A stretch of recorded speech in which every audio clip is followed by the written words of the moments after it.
tanong namin dito, kailan pa po nagkaroon ng open public hearing para pag-usapan po ang budget ng Kamara?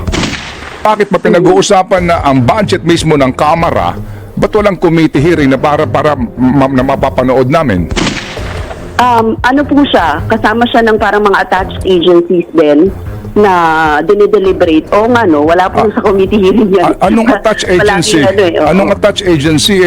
The House is one sole independent entity. Paano attached agency? Saan to naka-attach? Sa legislature, dalawa lang naman sila Senate and the House. Oo. But usually, nakalagay siya sa ano tawag dito, sa plenary deliberations nilalagay. Hindi Pero wala sa committee. Wala sa committee, oo. But is that appropriate? Actually, that has been tradition. Yun. Doon tayo pupunta. Ito yung time-honored tradition. Di ba ma'am? Sa kabuuan kanyo ng budget, the whole budget, you scrutinize it. So, yun po ang aking pong panggagalingan dito. So, sabi ho ninyo kanina, Madam Chair, na hindi nyo po napanood o nabasa yung transcript nung part 3 po nito pong interview kay VP Sara. Yung po bang part 2 nabasa ninyo, napakinggan ninyo? I'll be honest, hindi ako masyadong naghunood. Okay, sige po. Kasi nga siguro baka naiinis kayo. Tama yun Pag ayaw mo, huwag mong panoorin, di ba? Pero ako po lamang dito, sabi ko nga po kahapon, ilalayo ko ang politika na issue dito. Ang akin is, ano ba sinasabi nung tao? Yung pong transcript nito, ito po nilalaman nung kanyang pahayag. Opo. Tungkol po ito sa budget ng DepEd sa classroom construction. Sabi niya rito, ito po kasi meron siyang prueba dito May papel siya rito, NEP vis-a-vis GAA. Alam niyo ho yun? Okay, pati yung sinasabi din po na listahan na isinabmit ng mga kongresista. Ito, babasahin ko Halimbawa, taong 2024, kung makikita nyo, ang approved na budget ng Office of the President para sa classroom construction ay 19 billion. Noong lumabas na ang House version ng Appropriations Bill ay naging 24 billion. So, approved 19 billion, paglabas sa House, naging 24 billion. At doon sa 24 billion na iyon, kung hanapin mo sa papel, kinuha nila ang 5 billion ng repairs ng classrooms at inilagay nila doon sa 19 billion para maging 24 billion siya. So, ang naiwan sa repairs sa kawawang mga classroom ay 1 billion. Kaya makikita nyo sa papel, nandyan yan, naging 24 billion. At hindi lang yan. Dahil noong 2023 ay hindi ako pumayag na hindi masunod yung DepEd na rules sa papaano mag-classroom construction based on need. Ang ginawa ngayong 2024, inattach nila ang listahan na kung saan gagawin ang mga classroom construction worth 17 billion. At ito nga daw po, binabanggit nga na ang ultimo DPWH hindi alam itong listahan na ito. So ang question is, kung totoo po, Madam Chair, na kayo po ay public office and public trust sa lahat po ng kawani ng gobyerno at ang pambuong budget po ang inyong sinusuri, hindi ba nararapat na suriin nyo ito? Dahil regardless of politics, mabigat itong akusasyon ni VP Sara na ito pong pondo para sa classroom construction ay mukha pong may hindi tamang pinupuntahan. Yes, Ted, totoo yan, public offices sa public trust. Talaga naman, kaya po yung pagbusisi doon sa budget nung classroom, sa totoo lang, inaangal na namin yan. Si Kong Franz lang madalas mag-raise yan, saka si Kong Raul Manuel. Okay. Kaugnay sa DepEd budget ng classrooms. Kulang na kulang talaga ang budget sa classrooms. Yan talaga problema ng mga even ng mga kongresista, I remember sila din ay nagreklamo doon sa hindi naman nagagawa yung walang bagong building, kulang mga ganito, etc. Pero sa budget po niya, mas maganda sana kung nandun siya at natanong siya. Kasi kung ang pinag-uusapan natin, particular dun sa classroom, sana natanong yung mga particular issue na yan sa kanya at nakasagot, diba? Kasi gusto nating malinawan So kung meron palang ganun, saan napupunta yon? Anong nangyari doon? Plus, yung mga accusation niya, kasi nag-bycam yan Doon pa lang, malalaman mo na at doon pa lang, pwede ka nang umangal. Pwede bago naman, after naman sa amin, diretso sa Senate eh. So, ibig sabihin, may imprimatur din ng Senado Yes, kung ma'am. ganun yung nangyari. And the ma'am. Senate should know that. Ganun yung yung Senado, alam nila kung ano yung nangyari at kung saan din nilagay yung pera. So, dapat doon pa rin, natanong na sa kanya, di ba? Okay. Yung issue na yan. Or di kaya, na-divulge na yon. So, maganda po sana talaga nandun siya nung nung hearing ng kung budget yan yung mismo. issue, Opo, opo. So, yung nga po. So, considering na siya hindi nasipot, di ba? Considering po na nagsabi niya na kahit ako zero budget, may bahala na kayo sa akin. Considering po yung ganong statement po ng VP, ano hong balak nyo? Kayo ba'y maghahain ng resolution dito for another issue? Because this revelation, I think, will merit another resolution asking for an investigation, and this time, you can invite her again.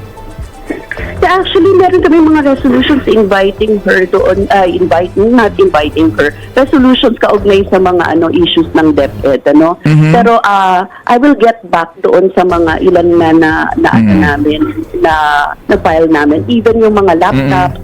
Actually, 2022, 2023 pa lang, meron na kaming mga ilang resolutions doon. But anyway, we will review that kasi yan naman ay isa sa mga duty talaga natin. Tingnan Opo. natin ano yung mga iba pang mga kaugnay niyan.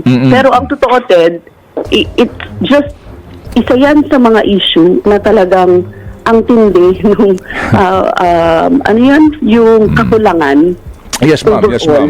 Yes, ma'am. Grabe talaga yung kakulangan natin sa Tsaka yung tsaka yung paggasta doon sa pera, 'di ba? Yung pong underspending. Kaya nga po dapat siyang humarap. Pero kasi po ako nung binasa ko ito at napanood ko ito, ako ho naman sa akin lang bilang mamamayan sinasabi ko, ito'y panibagong katwiran din para imbitahin siya ulit to enlighten us dito po sa kanyang binabanggit. Kasi kung hindi siya ulit sisipot, ako mismo isipin ko na mukhang hindi ka seryoso dito sa iyong revelasyon na ito na may umano ay maaari tayong paghikahinalaan dito nga sa papalobo ng pondo ng classroom construction ng ilang pong mga kongresista. That's the point po, Madam Chair. Anyway, so ma'am, ito lang po, before ako magpasalamat sa inyo. Sabi nga po ninyo, public office is a public trust, no? And then, pag pinag-uusapan natin ang budget, kinakailangan talaga suriin natin yan lahat. Hindi hubat sa nagdaang pong mga budget deliberation din, gawin ko itong halimbawa, para po sa budget ng House of Representatives, 2023 budget, no? Sa NEP, 16 billion lamang. Paglabas po ng GAA, 28 billion na. 11.6 billion ang naidagdag. 2023 ha. 2024 sa NEP, 16.5 billion lang. Paglabas ng GIA, 28 billion na. 12.1 billion, 73% ang in-increase. Tanong namin dito, kailan pa po nagkaroon ng Switch to Lazada this 99 Mega Brand Sale. open public hearing para pag-usapan po ang budget na 12.1 billion, 73% ang in-increase.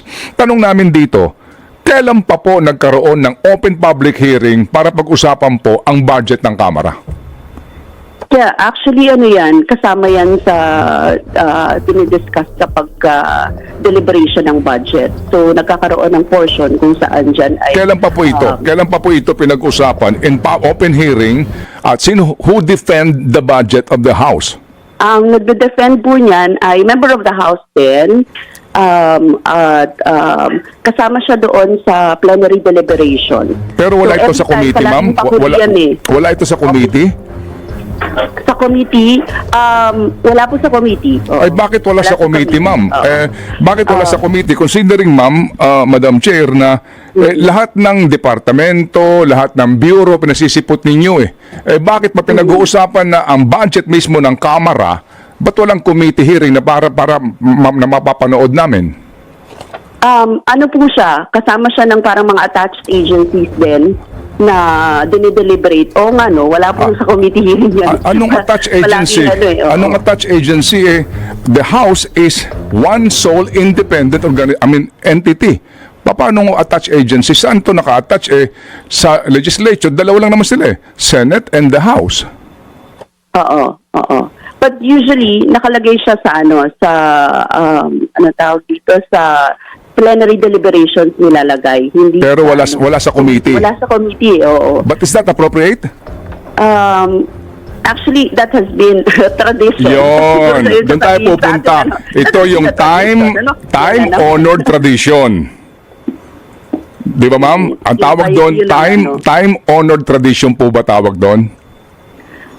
Oo, but we do not believe in it. Kami sa Makabayan, ano? We question everything. Yes, Kaya ma'am. hindi kami, oo. Opo, kaya nga po kayo doon poprotesta sa Office of the President, di ba? Sabi ho ninyo, bakit to? Bakit may parliamentary courtesy dito? Ba't may ganito? Dapat magtanong kami.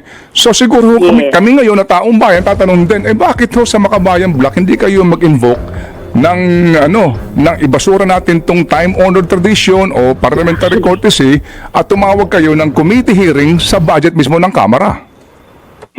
Actually, pwede naman i-entertain yung suggestion na yan. I will ask, pwede kaming mag-meeting ng Makabayan. Opo. O kaya po, mahirap itong gawin because you will be ostracized. Siyempre, kasama yun, kabahagi yun. Palagi naman kami ostracized. Hindi na kami bago sa TED. Ibig sabihin, parang kahit naman anong gawin namin, we're in the opposition. Yan talaga yung Opo. Pero ma'am, just to stress the point, kayo mismo nagsasabi na walang imbitasyon ang Makabayan Block sa anumang committee hearing on the proposed budget of the House of Representatives. Oo, wala siya. Kasama lang siya sa plenary every time. Yes, opo. So yung nga po ang tanong din namin. So is it fair nga na meron kayong pinatatawag lahat ng department, bureaus, etc. to be present and to defend the budget, pero ang House mismo walang committee hearing, walang defense niyan sa committee, at doon na lang po yan inaaprobahan sa plenaryo nang hindi man lang po pinagdidebatehan? Hindi, pinagdedebatehan siya. Actually, wala lang nagtatanong. ganun yung itsura niyan. Walang nagtatanong, walang parang katulad din sa Senate, ganyan din yung form nila, di ba? So, it passes, pero in-open sa plenary for deliberation. Opo. Yun sa plenaryo siya yung time na yun. Baka takot magtanong ang mga kongresista. Tapos kami, hindi naman namin nabubusisi kasi nga, ang dami rin namin inaasikaso. But anyway, that's a good point. Opo, yes ma'am. Actually, ma'am. Taken point. Opo, pero ma'am, kami ho dito, sincerely ho, we appreciate your presence kasi tatado na lang kayo dyan